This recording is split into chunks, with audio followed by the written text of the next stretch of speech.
Je me souviens. Comment oublier? Je me souviens, c'était un dimanche. Le jour déclinait, mais le soleil brillait encore dans les ruelles. Il faisait chaud pour un début d'automne, et nous marchions côte à côte, comme nous l'avions toujours fait. Je me rappelle que ce jour-là, je portais ma longue robe bleue, celle avec des nuages dessus, et que mes cheveux étaient lâchés dans le vent qui soufflait son air chaud de fin d'été. Nous marchions au hasard des rues, sans nous soucier de notre destination. Je pensais que cela n'avait pas la moindre importance, l'endroit où nous allions, puisque nous y allions ensemble. J'aurais dû me méfier. J'étais heureuse et tu l'étais aussi. Du moins je le croyais. Comment aurait-il pu en être autrement? Nous avions toujours tout partagé.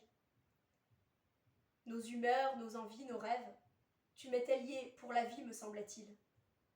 En réalité, je ne m'étais même jamais posé cette question. Savoir si l'on serait ensemble pour la vie. Je ne pouvais simplement pas imaginer qu'il puisse en être autrement.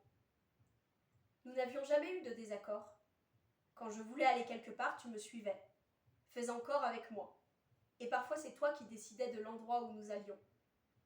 Je pensais qu'on fonctionnait ensemble, nous deux. Qu'on ne faisait qu'un, pour ainsi dire. Tu vois, c'est pour toutes ces raisons que je ne m'étais jamais réellement posé de questions à notre sujet. J'aurais peut-être dû. Je me demande si j'ai raté quelque chose, un signe qui m'aurait fait comprendre. Je me dis que peut-être tu voulais partir depuis longtemps sans que je n'en sache rien. C'est vrai, à bien y regarder, on ne parlait pas, toi et moi.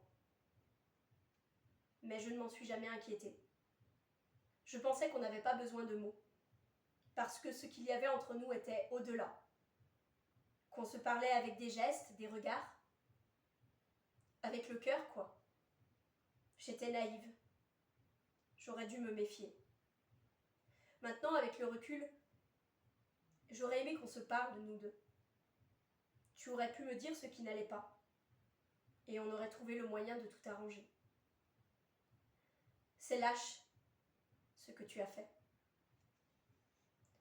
C'est lâche. Tu es parti brusquement et tu m'as laissé planter là, comme une courge. C'est peut-être ma faute, mais je n'ai même pas pu te retenir pour le savoir. J'aurais aimé qu'on puisse parler, mais voilà.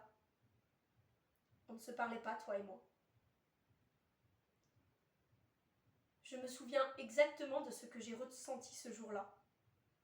Pourtant, cela fait 1 mois que tu m'as abandonnée. Mais c'était si violent. Je n'oublierai jamais.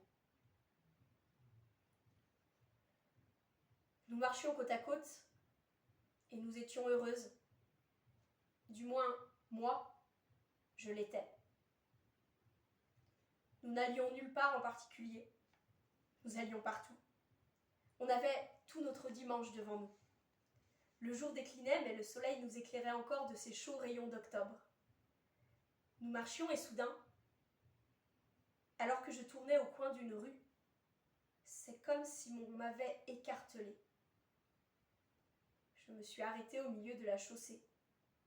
J'avais la sensation de ne plus être entière, de ne plus m'appartenir. Je me suis retournée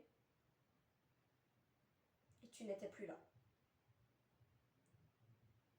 Je n'ai pas compris. C'était impossible. Tu ne pouvais pas ne plus être là. Je t'ai cherché partout autour de moi. Les gens commençaient à me regarder bizarrement, mais je m'en moquais. Je devais te retrouver. Je t'ai cherché jusqu'à la nuit. Mais tu n'étais plus là. Cette nuit-là, je n'ai pas dormi. La sensation d'écartèlement que j'avais ressentie au moment exact où tu es parti ne me quittait plus. Le lendemain, en me levant, je t'ai cherché à nouveau, en vain. Tous les matins depuis 1 mois, dès que le soleil se lève, je continue de te chercher.